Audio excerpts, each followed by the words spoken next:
بسم اللہ الرحمن الرحیم۔ مرنے والے انسان کے اندر یہ ایک نشانی دکھے تو سمجھ لینا وہ مردہ سیدھا جنت میں جائے گا۔ اگر قرآن حدیث کی معلومات ہو تو جاننے والا جنتی ہے یا جہنمی ہے، آپ دیکھ کر ہی پتہ کر لیں۔ اگر مرتے وقت ایسی آواز نکلے حلق سے جیسے جانور ذبح کرتے ہوئے جانور بھیانک سی آواز نکالتے ہیں، اگر ایسی آواز نکل رہی ہے تو علامت اچھی نہیں ہے۔ یہ نہیں کہہ سکتے کہ وہ جہنمی ہے، لیکن احتیاط سے علامت اچھی نہیں ہے۔ اس کے لیے کثرت سے مغفرت کی دعا کرنا چاہیے۔ مرتے وقت 3 علامتیں بہت اچھی ہیں۔ نمبر 1، موت کے وقت کسی کے پیشانی پر پسینہ آ جائے، یہ جنتی ہونے کی نشانی ہے، سبحان اللہ۔ نمبر 2، ناک کے نتنے پھول جائیں، یہ بھی جنتی ہونے کی نشانی ہے۔ نمبر 3، مرتے وقت آنکھ میں آنسو آ جائیں، یہ بھی جنتی ہونے کی نشانی ہے۔ اور اگر زبان پہ کلمہ جاری ہو جائے تو سبحان اللہ، اس کے کیا کہنے۔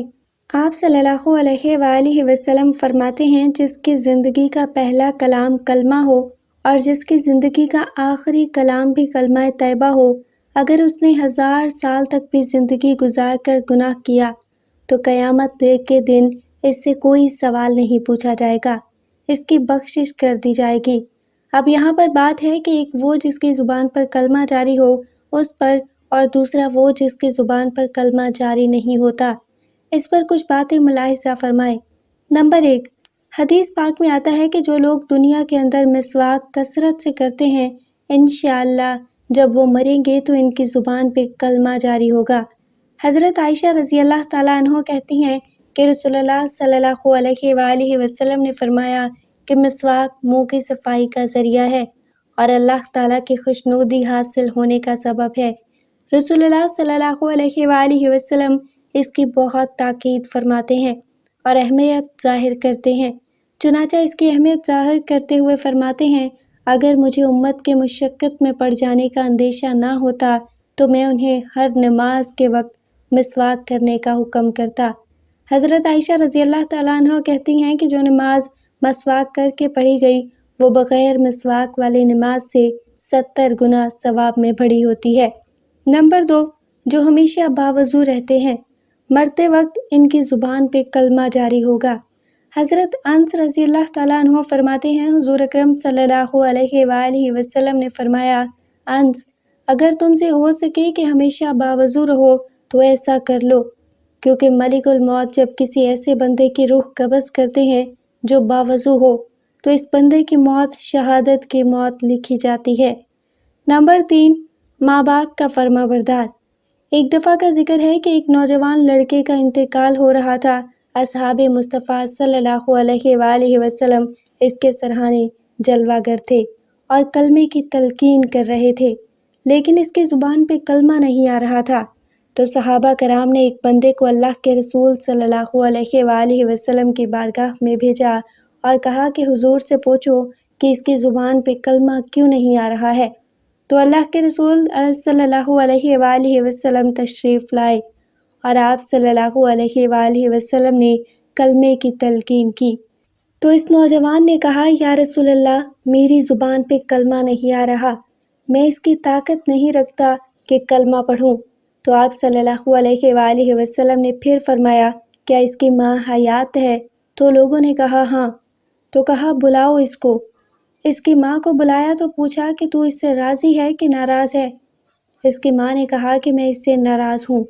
تو آپ صلی اللہ علیہ وآلہ وسلم نے فرمایا، اگر میں آگ جلاؤں اور تیرے بیٹے کو اس میں زندہ ڈالنے کی بات کروں تو کیا تو اس کو معاف نہیں کرے گی؟ عرض کی، یا رسول اللہ، میں بالکل معاف کر دوں گی۔ پھر فرمایا، پھر معاف کر دے، مجھے اور اللہ کو گواہ بنا کر۔ اس خاتون نے کہا کہ میں نے آپ کو اور اللہ کو گناہ بنا کر اپنے بیٹے کی غلطی کو معاف کر دیا۔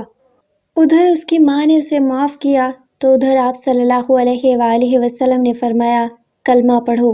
تو اس نے کلمہ پڑھا، لا الہ الا اللہ محمد الرسول اللہ، اور اس کی روح نکل گئی۔ اللہ کے آپ صلی اللہ علیہ وآلہ وسلم نے فرمایا، اللہ نے میرے صدقے اس کو جنت عطا فرما دی، سبحان اللہ۔ اس سے پتہ چلا کہ جو ماں باپ کا دل دکھاتے ہیں ان کے زبان پہ مرتے وقت اس وقت تک کلمہ نہیں آئے گا جب تک اس کے ماں باپ اسے معاف نہ کر دیں۔ وہ کلمہ پڑھنے کی قدرت ہی نہیں رکھیں گے۔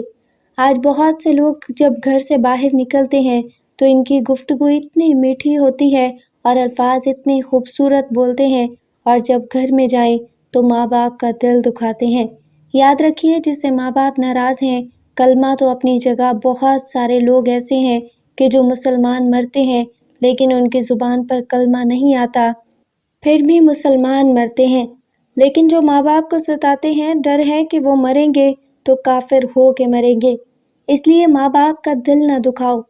نمبر 4، جو لوگ غسل جنابت میں ٹال مٹول کرتے ہیں، دیر سے غسل جنابت کرتے ہیں، ڈر ہے کہ جب وہ مریں گے تو کافر ہو کے مریں گے۔ اسی طرح سے جو لوگ اذان کی آواز سن کر دنیا کی باتیں کرتے ہیں، چپ نہیں ہوتے، اذان کی آواز سن کر اس کا جواب نہیں دیتے، بے توجہی کرتے ہیں، حدیث پاک میں آتا ہے کہ ڈر ہے مریں گے تو کافر ہو کر مریں گے، اس لیے اذان کی آواز خاموشی اور توجہ سے سنو اور اس کے بعد جوابات دو۔ اذان کا جواب دینا تاکیدی سنتوں میں سے ایک سنت ہے، فقہا نے اس کو واجب قرار دیا ہے۔ حضرت انس بن مالک رضی اللہ تعالیٰ عنہ سے روایت ہے کہ رسول اللہ صلی اللہ علیہ وآلہ وسلم طلوع فجر کے وقت دشمنوں پر حملہ کرتے تھے اور کان لگا کر اذان سنتے۔ اگر آپ صلی اللہ علیہ وآلہ وسلم اذان سنتے تو حملہ کرنے سے رک جاتے، ورنہ حملہ کر دیتے۔ ایک مرتبہ آپ صلی اللہ علیہ وآلہ وسلم نے ایک شخص کو اللہ اکبر کہتے سنا تو رسول اللہ صلی اللہ علیہ وآلہ وسلم نے فرمایا، یہ مسلمان ہے۔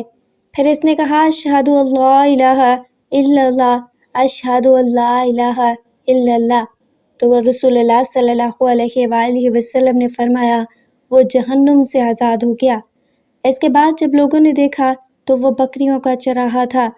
ناظرین، موت کے وقت عالم سکرات میں کلمہ طیبہ نصیب ہونا موت کی سختیوں کو دور کرتا ہے۔ کلمہ پڑھنے سے خاتمہ ایمان پر ہوتا ہے، جان آسانی سے نکل جاتی ہے۔ اس سلسلہ میں رسول اقدس صلی اللہ علیہ وآلہ وسلم ارشاد فرماتے ہیں، حضرت یحییٰ بن طلحہ بن عبداللہ رضی اللہ تعالیٰ عنہ سے روایت ہے کہ حضور حضرت طلحہ رضی اللہ تعالیٰ عنہ کو افسردہ دیکھ کر لوگوں نے کہا، کیا بات ہے؟ انہوں نے کہا، بے شک میں نے رسول اللہ صلی اللہ علیہ وآلہ وسلم سے سنا ہے کہ مجھے ایک کلمہ معلوم ہے، جو شخص اسے موت کے وقت پڑھے تو اس کی موت کی تکلیف دور ہو جائے، چہرے کا رنگ چمکنے لگے اور آسانی دیکھے، مگر مجھے وہ کلمہ پوچھنے کی جرت نہیں ہوئی۔ حضرت عمر رضی اللہ تعالیٰ عنہ نے فرمایا، بے شک مجھے معلوم ہے۔ تو انہوں نے پوچھا، کیا ہے؟ حضرت عمر رضی اللہ تعالیٰ عنہ نے فرمایا کہ ہمیں معلوم ہے کہ کوئی کلمہ اس سے بڑا نہیں جو حضور نے اپنے چچا ابو طالب کو پیش کیا تھا، وہ ہے لا الہ الا اللہ۔ حضرت طلحہ نے کہا، یہ تو کیا یہی ہے؟ فاروق اعظم نے فرمایا، واللہ یہی ہے۔ موت کے وقت کی تکلیف نہایت ہی سخت ترین ہوتی ہے۔ فرمایا گیا کہ جسم پر 340 تلوار کی ضربیں لگائی جائیں تو اتنی تکلیف نہیں ہوتی جتنی جسم سے روح نکلتے وقت ہوتی ہے۔ کلمہ طیبہ یعنی لا الہ الا اللہ محمد الرسول اللہ صلی اللہ علیہ وآلہ وسلم موت کے وقت ہونے والی تکلیف سے نجات کا ذریعہ ہے، لہٰذا کلمہ طیبہ کے ورد کی عادت بنا لیں تاکہ مرتے وقت موت کی تکلیف سے نجات مل جائے۔ اللہ عز و جل ہم سب کو موت کی تکلیف سے محفوظ رکھے اور ایمان پر موت نصیب فرمائے، آمین ثم آمین۔ ناظرین، کمنٹ باکس میں اللہ کے 99 ناموں میں سے ایک نام ضرور ٹائپ کریں۔